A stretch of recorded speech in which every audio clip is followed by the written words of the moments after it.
This is the History Grove, which is one of the few places on the preserve that did not get logged in the 1960s and 70s. It shows a very typical forest structure of what southwestern forest would have looked like prior to human occupation. Bob Parmenter and other scientists use the History Grove in the Valles Caldera National Preserve to show students and visitors what a healthy forest should look like in northern New Mexico. Probably a very open, grassy understory, only a few logs on the ground and no branches coming down to the ground. And that's because we had fires coming through here all the time. Every 4 or 5 years, a low intensity fire would burn through, kill the young trees, burn up the stumps and the logs, burn up the needles. But most of the forest around the Valles Caldera isn't healthy. Fire suppression was the priority for decades and led to an overgrowth of trees, and that created dangerous conditions for fast, hot wildfires like the Cerro Grande in 2000 and Las Conchas in 2011. A lot of our forests today are what we refer to as dog hair thickets. That is, the young trees are there as thick as the hair on the back of a dog. And what we need to do before we can get natural fire involved there is to thin those forests out, remove as much fuel as we can, get them down to about 100 trees per acre. This is 40 trees per acre. So if we can reduce it down from 500 or 1,000 trees per acre to 100, then we can start getting natural fires back in the system.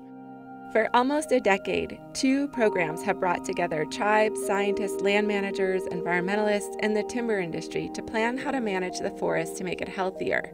Stakeholders are working on more than 200,000 acres.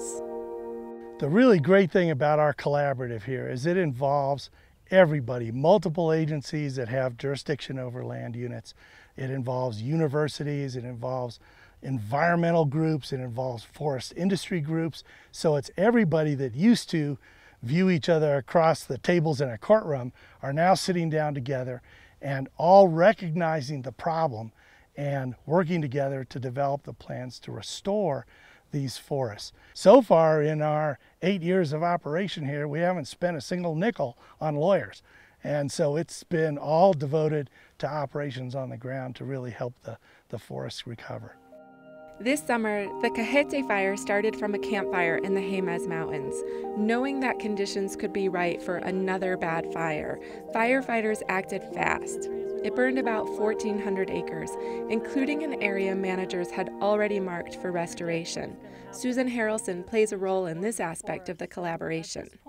And so I make decisions about whether a stand of trees needs to be cut or not, and if so, how should it be cut, which trees should remain and which ones should be cut. This is an uneven age stand, meaning that there's large trees, medium trees, and small trees, and that's good. When you have an uneven age stand, it can maintain itself over time. But there were just too many trees in here, so we were going to thin it out, but still leave some large trees, some medium-sized trees, and some saplings, and make some openings in here so that the light could get to the ground, so that the snow could get to the ground and melt into the ground, so that there'd be more grass and flowers growing on the forest floor. The collaborative program started before the Las Conchas fire. That means they're able to study the impacts of devastating fires as well as the healthy, low-intensity kind of fires that are a natural part of a southwestern forest. They're paying close attention to how trees respond. We're starting to get monsoons already, so some of these trees might be able to pull through if they get enough rain. Even though all the needles are scorched, if they get enough moisture, they can put out a fresh batch of needles and possibly pull through. We'll just have to see what happens next. Forest management is costly, and seeing the benefits of forest restoration projects can take years, but it's paying off.